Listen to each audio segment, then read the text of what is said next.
მითხარი შენაირი ადამიანი, ვინც ასეთი ორიენტირებულია დეტალებზე. შენი ამჟამინდელი ვარჯიში ჩვეულებრივი სავარჯიშო რუტინაა თუ კონკრეტულად მომავალი დაპირისპირებისთვის, მაგალითად ისლამთან ბრძოლისთვის ემზადები. ანუ ფსიქოლოგიურად შენს გონებაში ამ დონემდე მისული ხარ? დიახ. დიახ, ამჟამად მხოლოდ ორ მეტოქეზე ვფიქრობ. ჩემი ვარჯიშები ამ ორ მეტოქეზეა გათვლილი. გულისხმობ ჩარლზს და ისლამს. იმ შემთხვევაში თუ ოლივეირასთან მოგიწევს ჩხუბი, ხო? დიახ, იმ შემთხვევაში თუ ოლივეირასთან ჩხუბს ჩამენიშნავენ. მზად ვიქნები. ბევრ ამას ვაკეთებთ, მაგალითად მის ბრძოლებს უყურებთ. მის სუსტ მხარეებს ვეძებთ, მაგალითად რა მომენტში შეიძლება იყოს სახიფათო. მასაც და ისლამს ერთად შევისწავლით. ისლამი ცაცია, სხვანაირად მოძრაობს. უყვარს თეიქდაუნებზე გადასვლა, ამიტომ ვემზადებით. უთმელად ველი. ჩემთვის რო ეკითხათ, ვიტყოდი ისლამთან დიდი სიამოვნებით ვიჩხუბებდი. ძალიან მაგარი იქნებოდა, რადგან ზუსტად ვიცი. მე მაქვს იმის უნარი, რომ მთელი მსოფლიო განვაცვიფრო. ჩემთვის რა თქმა უნდა ცხადია, რომ მას დავამარცხებ. მაგრამ მსოფლიოსთვის ეს იქნება სრული შოკი. იგივე განმეორდება, რაც ვოლკანოვსკისთან და მაქს ჰოლოვეისთან მოხდა. მაქსი აქამდე არავის გაუთიშავს. არავის და როცა მე ეს ვქენი, ყველა გაუცდა. მე პირადად ყოველთვის ვიცოდი, სანამ ოქტაგონში შევიდოდი. ვთქვი, მადლობა ღმერთო, რომ მომეცი იმის შესაძლებლობა, გავხდე პირველი, ვინც მას გათიშავს. ეს თავდაჯერებულობა საიდან? შრომიდან და თავდადებიდან და ღმერთიდან. რომელი მებრძოლის დარტყმებმა ან ტექნიკურმა უნარებმა გაგაოგნა ყველაზე მეტად და გაფიქრებინა, რომ შენი მოწინააღმდეგე სერიოზული ოპონენტია. ბოლო ორი ოპონენტი, ვოლკი და მაქს ჰოლოვეი, ორივე ხელმარჯვე იყო. რა განსხვავება იყო მათ შორის? რა განსხვავება იყო მაქსსა და ვოლკს შორის? კარგი კითხვა, აქამდე არ მიფიქრია ამაზე. ორივე ერთნაირები იყვნენ ჩემთვის. სწრაფები, გააზრებულები. ოქტაგონში ძალიან ჭკვიანები არიან, ორივეს ბრძოლის IQ აქვს. ზოგადად, როცა ოქტაგონში შევდივარ, ჩემი თავი ყველაზე ჭკვიანი მგონია, მაგრამ როდესაც მათ დაუპირისპირდი, ვიგრძენი, რომ ისინი არანაკლებ ჭკვიანები იყვნენ. შეიძლება გქონდეს ძალა, ან იყოს სწრაფი, მაგრამ თუ სწორი მენტალიტეტი არ გაქვს, თუ ბრძოლის IQ არ გაქვს, მაშინ რას გულისხმობს სიჭკვიანეში? რა არის ბრძოლის IQ? სწორი დროის შერჩევა ტექნიკის გამოსაყენებლად. ერთია უბრალოდ გქონდეს ცოდნა და მეორეა თუ როგორ გამოიყენებ ამ შენ ცოდნას. გულისხმობ ანუ სწორ დროს რომ გამოიყენო. ჩემთვის ეს არის ბრძოლის IQ. როცა რაიმე სწორ დროს გამოიყენებ. მაგალითად, თუ გძნობ, რომ ჩემ მოწინააღმდეგეს ჯებებით დავამარცხებ, ტაქტიკას არ შევცვლი. მთელი ბრძოლა მხოლოდ ჯებებით ვიჩხუბებ. არ ვიცი უკეთესად როგორ აგიხსნა, მოჩხუბრების გადმოსახედიდან ცოტა რთული ასახსნელია. მოკლედ ეს გულისხმობს სწორი ტექნიკისთვის, სწორი დროის შერჩევას. და ისინი ასე იქცეოდნენ. კარგი, ახლა რომ კარდი ახლოვდება, რომელ ბრძოლასელი მოუთმენლად ამ შაბათ-კვირას? ძალიან მაინტერესებს. ესე იგი, ქარდზე გვაქვს ვოლკანოვსკი დიეგო ლოპესის წინააღმდეგ. ასევე პედი პიმბლეტი მაიკ ჩენდლერის წინააღმდეგ. ია როდრიგესის ჩხუბი. ვიჩხუბებს თუ არა, ყველას ფეხებზე კიდია. ბრაის მიჩელი, აქაც იგივე. ჯინ სილვას უპირისპირდება. არ ვიცი რა ვთქვა. პირველად ჩხუბობს. ეს ბრძოლაც არ ვიცი. დენიგემ აქაც იგივე. ანუ რომლები დააბრუნე უკან? პედის ჩხუბი. პედი ჩენდლერი საინტერესოა. უნდა მოიგოს. ვინ ჩენდლერმა? არა, პედიმ. ვეტერანს ეჩხუბება. უნდა მოიგოს. და იმედია ასეც მოხდება. რადგან ვინ იცის? შეიძლება მომავალში ერთმანეთს შევხვდეთ. მაგარი ბრძოლა იქნება. შენ და პედი, მე და პედი. ამ ბრძოლას მოუთმელად ველი. შენსა და პედის შორის რაღაც მოხდა, ხო თუ სწორად მახსოვს? დიახ, რაღაც მოხდა თქვენ შორის. რაზე იყო? ვიდეო ნახე. ძალიან ცუდი რაღაც თქვა საქართველოზე. ჩემს ქვეყანაზე. მან რაღაც ასეთი თქვა, ახლა ხვდები რუსეთი საქართველოს რატო ბომბავდაო.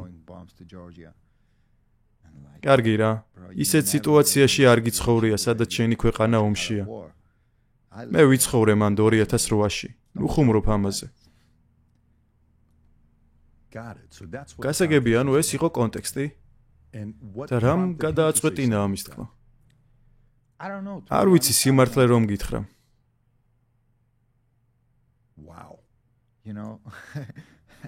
მან ეს პირისპირ გითხრა თუ ტვიტერზე დაწერა? არა, ტვიტერზე დაწერა და მე ახლა გასაგებია და მე თქვენ ერთი ვენცე შეხვდით ერთმანეთს. ზუსტად. ახლა მივხვდით. დავინახე და საჩხუბრად მივედი. თან შოუსთვის არ იყო, ხო, ეს ნამდვილი რეაქცია გქონდა და არა პრომოუშენისთვის. ასეთ რამეზე უბრალოდ როგორ შეიძლება იხუმრო? მესმის სპორტია, ჩვენ ათლეტები ვართ. ყოველივე ამას პატივს ვცემ, მაგრამ არის რაღაც ზღვარი, რის გადალახვაც არ შეიძლება, გესმის? აქ ადამიანთა სიცოცხლეზე ხუმრობს. ასე არ შეიძლება. სად მოხდა ეს? რა ადგილი იყო? ლონდონი. ეს იყო ლონდონი. და რამდენი წლის წინ? 3 წლის წინ. დიახ. მოკლედ იმედი მაქვს მოვა დრო და მე და ის ერთ დღეს ოქტაგონში შევხვდებით. და ჭკუას ისწავლის. ანუ მასთან ჭხუბი გინდა. რა თქმა უნდა, მასთან ჭხუბი მინდა. სანამ აქტიური მოჭხუბარი ვარ, რა თქმა უნდა. ამჟამად ერთი და იგივე წონით კატეგორიის დივიზიონში ვართ. შეხედე როგორი გასიებულია. ამას ხშირად აკეთებს, არა? ერთი პერიოდი წონას მოიმატებს, მერე ისევ დააგდებს და ასე იმეორებს. პატარა ფიმფლი. ფიმფლი? ო, პედი, ფიმფლ, პიმბლეტი. ისე სივდება, რომ არა ათლეტური ხდება. სხვა წონითი კატეგორიებიდან, როცა მებრძოლებზე ვსაუბრობთ, ვისი ყურება გსიამოვნებს? მოიძებნება ისეთი ვინმე, ვინც შენში ინტერესს იწვევს. მაგალითად, ჯონ ჯონსის ყურება მოგწონს, პირადად რომელი მებრძოლების ჭხუბებს უყურებდი? მერაბის. ძალიან მიყვარს მისი ჭხუბების ყურება. მისი ბოლო ჭხუბი დაუჯერებელი იყო. უბრალოდ დაუჯერებელი. აუცილებლად უნდა ნახო. უყურე ამ ბრძოლას. ვის ეჭხუბებოდა? ხაბიბის ბიძაშვილს. რობ, შეგიძლიათ ჭხუბი გვანახო? უმარ ნურმაგომედოვი. საოცარი ბრძოლა იყო. არ ვიცი უკვე რამდენჯერ მაქვს ნანახი ეს ჭხუბი. ძალიან მომწონს, მართლა? ახლა კიდე თავიდან ეჭხუბება რემატჩ შონ ომალის. ხო, რა თქმა უნდა, ეს ბრძოლა ნანახი მაქვს. შენ სტილზე რომ გადავიდეთ, რა გამოგარჩევს შენ სხვა მებრძოლებისგან? თუ არ ვწდები ვარჯიში ადრეული ასაკიდან დაიწყე, ხო? მგონი 5 წლისამ ჭიდაობა დაიწყე. ძიუდოთი დავიწყე 4 წლისამ. შემდეგ გერმანიიდან საქართველოში გადმოსახლდით. ბერძნულ რომაულში დავიწყეთ ჭიდაობა. შემდეგ როცა 15 წლის გავხდი ესპანეთში გადავედით საცხოვრებლად და შერეულ ორთაბრძოლაში დავიწყეთ ვარჯიში. 15 წლის ასაკში შენ ცხოვრობ სად საქართველოში? 15 წლის ასაკში ცხოვრობდი საქართველოში და მერე ესპანეთში გადავედით. ესპანეთში სად ვარჯიშობდით 15-16 წლის ასაკში? მე ვიპოვე, უფრო სწორად დედაჩემო. სრულიად შემთხვევით იპოვა დარბაზი, სადაც მე და ჩემი ძმა ვიწყებთ ვარჯიშს. რადგან გვინდოდა ბერძნულ რომაულს გავყოლოდით. თუმცა მან და ამ სპორტის სახეობა არ არსებობდა. ამიტომ სულ შემთხვევით ვნახეთ ეს დარბაზი. იმ დროს საერთოდ არ ვიცოდით, რას ნიშნავდა ჯიუ-ჯიტსუ, რას ნიშნავდა MMA, არ ვიცოდი ეს სიტყვები ზოგადად რას აღნიშნავდა. ამიტომ, როცა გავარკვიეთ ამ სპორტის სახეობაში, პირველივე წამებიდან შეგვიყვარდა. შენსა და შენ ძმას შორის რამდენი წელია სხვაობა? 1 წელი. ის უფროსია. ბავშვობაში ჩაგრავდა ხოლმე? ჩაგრავდა თუ არა ბავშვობაში? ჭხუბის თავი იყო თუ არა? გიშალდებოდა? არა, არასოდეს. ახლა ურთიერთობა გქონდათ? კი, გქონდა. შენსა და შენ ძმას შორის როგორი დინამიკაა? ზოგადად რა ურთიერთობა გაქვთ? რაღაც პერიოდი ის ჩემი უფროსი მწვრთნელი გახდა. ჩემ მოარჯიშებს ის მიუძღვებოდა.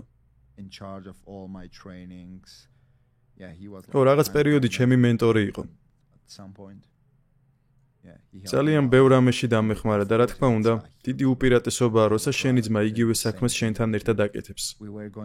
ყოველ დილით პირველები მივდიოდით დარბაზში და ბოლოები გამოვდიოდით იქიდან. შენი დაპირისპირება მახაჩევთან. შენ რაში ჯობნი მას და ის რაში გჯობნის შენ.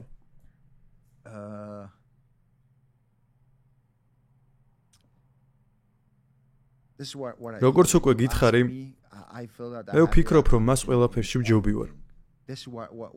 ამის ნამდვილად მჯერა. პირადად მე მას შევეკითხებოდი, რომელია მისი საყვარელი საბმიშენი. ნებისმიერი ილეთი აიღე. დარსი მაგალითად, მაგით მოგგუდავ.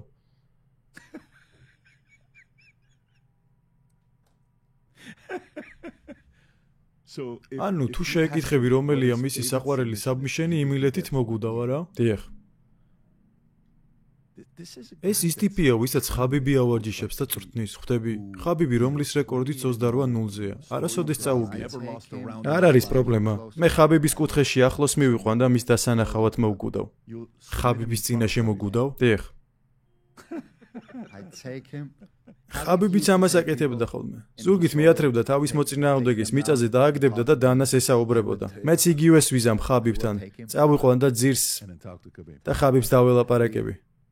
ხაბიბ მისმინე, ეს უნდა ვქნა. რას ეთყოდი? არა, მართლა არ ვიზამდი ამას. მას პატივს ვცემ, მაგრამ მე უბრალოდ ასე მიმაჩნია, თუ მინდა მას დარსით მოვუგუდავ. უბრალოდ მითხარი შენი საყვარელი ილეთი, დარსი, მაგით მოგიგებ. ხუმრობ, ხო? არა, ნამდვილად არ ხუმრობ. მართლა მჯერა, რომ მე მას დარსით ან რომლითაც უნდა იმით მოვუგებ. აი, ახლა მართლა მაინტერესებს რა იქნებოდა მისი საყვარელი ილეთი. შენ რას ფიქრობ? მგონი დარსი. თუ გილიოტინა და თუ ის იტყვის, ო, გამოვიყენებ ამათ. პრობლემა არა, ეს ჩემთვის კიდევ უფრო გასართობი იქნება.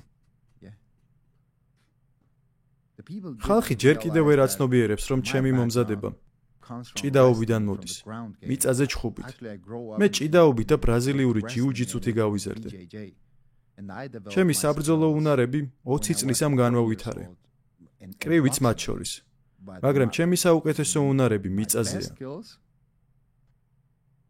მიწაზე. რა უცნაურია, რომ ყოველივე საქართველოში და ესპანეთში ქენი. ვინ არიან იქ? ხვდები რას გულისხმობ, ხო? ცოტა უცნაურია ამას რომ ამბობ, მით უმეტეს, როცა შენ კემპს შევხედავთ. ხო იცი ისლამი რა კემპიდანაც მოდის? ყველამ ვიცით საიდანაც მოდის. მისი ვარჯიშის ვიდეოები ნანახი გვაქვს. ვიცით როგორი მკაცრია მისი კემპი. ყველა ხო სხვადასხვა კემპშია.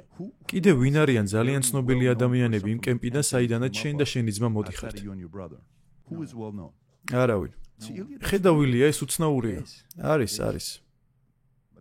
მაგრამ ამიტომაა ღმერთი ყველგან. ის ყველგანაა. რას ფიქრობ, რა არის უნიკალური ჩარლზის სტილში, რადგან ოლივეირა, იცი, მისი ისტორია ძალიან საინტერესოა, როგორ დაიწყო მან თავიდან და შემდეგ როგორ შეცვალა მან თავისი რეპუტაცია. იფიქრებდი, რომ თითქოს მარცხდებოდა, მაგრამ ის მაიკ ჩენდლერს ამარცხებს და ჰქონდა რამდენიმე ძალიან კარგი ზედიზედ გამარჯვებები, რომლებიც წარმოუდგენელი იყო, როგორ გარდაიქმნა ის. შენი აზრი მაინტერესებს მის ჩხუბის სტილზე.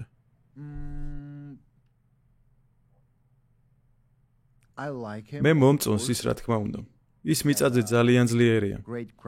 მისი სტრაიკინგი ჩემთვის არაფერი განსაკუთრებული. აი, მიწაზე კი სახიფათოა. UFC-ის ისტორიაში ყველაზე მეტი გამარჯვება მახრჩობელათი აქვს თუ არ ვწდები. ო, როგორც მახსოვს. მიწაზე ის სახიფათოა. მაგრამ ვფიქრობ, ის ისეთი ტიპია, რომ როცა გზნობს, შენ მასე ძლიერი ხარ, ის უბრალოდ ნებდება. ძალიან სწრაფად ნებდება. 10 მარცხი აქვს. 10 განა 1, 2, 3, 4, 5, 6, 7, 8, 9, 10-ია. არმანთან არ იჩხუბებდი? მე ვფიქრობ, მან ცოტა თავის თავზე უნდა იმუშაოს. მაგრამ თუ UFC მეტყვის კამრისთვის იქნებაო, ვინ ვარ რომ უარი ვთქვა. გასაგებია. ხუთი რამ რაც ყველაზე მნიშვნელოვანია შენ ცხოვრებაში? ჩემი ოჯახი. ვიტყოდი რომ ჩემი თავი, ჩემი ურთიერთობა ღმერთთან, ჩემი სულიერი სამყარო, ჩემი სამუშაო, ჩემი საქმე, პროფესია, სიამაყე, ხო? რა თქმა უნდა. შენი სიამაყე უფრო საქართველოა თუ ესპანეთი? იტყოდი რომ უფრო ქართველი ხარ? რთულია დედასა და მამას შორის არჩევანის გაკეთება. ხო, მესმის, ამიტომაც გკითხე. ესე იგი ორივე მნიშვნელოვანია შენთვის. ორივეგან გულშემატკივარი ყავს არა, ორივეს უყვარ ხარ. როცა ბავშვი ვიყავი, რუსეთს როგორ უყურებდი? დადებითად? არა. გასაგებია. რა ასაკიდან? ალბათ ძალიან პატარა ასაკიდან, დაბადებიდან. აზრს ვინმე შეგაცვლევინებს? ვფიქრობ ცოტა რთულია. ასეთი რაღაცეების პატიება. ჩემი ოჯახის წევრები დაიღუპა ამ ომში. როგორ შეგიძლია ამის პატიება? ოდესმე თუ რუსეთში იბრძოლებდი. დაუშვათ ეს ჩხუბი რუსეთში ტარდება. რუსეთში არ ვიბრძოლებ. მართლა? ანუ თუ ისლამთან ჩხუბი რუსეთში არ იბრძოლებდი? არა. რატომ? რადგან სოფლიოში ამდენი ადგილია, სადაც შემიძლია ვიბრძოლო, რატომ უნდა ვიჩხუბო რუსეთში? დიდი სიამოვნებით ვიჩხუბებ შეერთებულ შტატებში, მაგრამ რუსეთში არა, რუსეთში არა. ერთადერთი ადგილი, სადაც ვიბრძოლებ, არის შეერთებული შტატები. ან ესპანეთი. გასაგებია. მაგრამ ოდესმე თუ იბრძოლებ რუსეთში? არა. არასოდეს. რუსეთში თუ ხარ ნამყოფი? არა. ოდესმე თუ ესტუმრებოდი რუსეთს?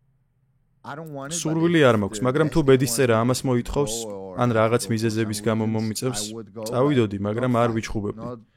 შოუს არ დავდგამ რუსეთში. არც ვიმუშაობ. არ ვიცი. ილია ძალიან საინტერესო ხარ, ძალიან საინტერესო. სერიოზულად.